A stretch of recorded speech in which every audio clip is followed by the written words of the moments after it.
Le LiFi, c'est un terme anglais qui est la concaténation de Light Fidelity. C'est aussi communément appelé VLC, pour Visible Light Communication, donc le transfert d'informations par la lumière visible. C'est une technologie de communication sans fil existante aujourd'hui. Donc le principe de base, c'est de venir piloter l'alimentation des lampes. Très rapidement, on va venir éteindre et allumer les lampes, ce qui va permettre de transférer des informations par la lumière. C'est une technologie unidirectionnelle où la lampe va émettre à destination d'un récepteur qui est une cellule photosensible qui va récupérer l'information lumineuse émise.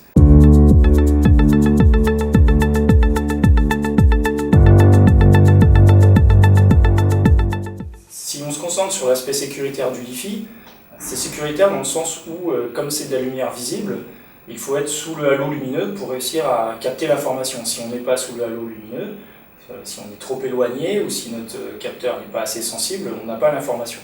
Dès lors qu'une personne veut espionner la communication, il faut qu'elle soit sous ce halo et donc de par le fait, elle est vue.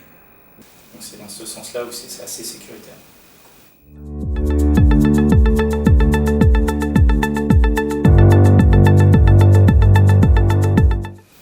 Aujourd'hui, les industriels utilisent le LiFi principalement pour les applications de géolocalisation ou l'envoi d'identifiants, donc ce sont des trames assez courtes.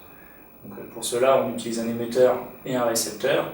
Comme la communication est unidirectionnelle, si on veut rendre la communication bidirectionnelle, il faut utiliser un autre média de communication, à savoir du Wi-Fi, du Bluetooth, du NFC ou alors éventuellement de l'infrarouge.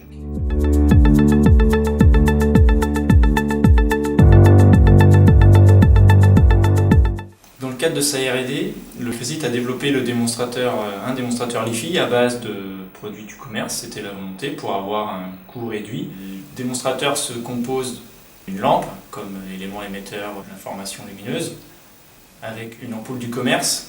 Cette ampoule a bien entendu été modifiée puisqu'on ne peut pas l'utiliser telle qu'elle dans un système LiFi. Il faut pouvoir piloter son alimentation et donc il faut modifier l'ampoule pour qu'elle puisse comprendre les informations de pilotage. Donc on va retrouver une box qui permet de venir piloter l'alimentation. Donc la box va contenir les informations à transmettre à la lampe et va envoyer les signaux de contrôle à un autre élément qui est le driver qui lui va piloter l'alimentation. Donc la box envoie les informations de contrôle au driver qui lui va venir éteindre et allumer la lampe en fonction des informations à transmettre. Donc, un autre élément du système est le récepteur LiFi. Donc ici c'est un dongle USB avec une cellule photosensible. Donc on va pouvoir la brancher soit sur un smartphone, soit sur une tablette, soit sur un PC qui, à l'aide d'une application, va pouvoir retranscrire les informations reçues par le dongle en information initiale, à savoir un identifiant ou alors des données brutes, du son, de la vidéo, un fichier. Donc, toutes les éventualités sont possibles.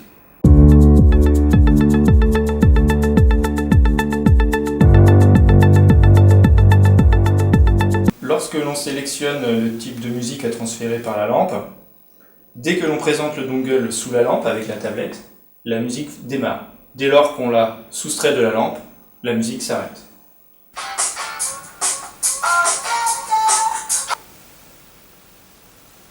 Et en fonction du type d'information, la tablette réagit au type d'information reçue.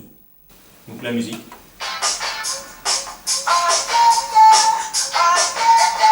Puis la vidéo.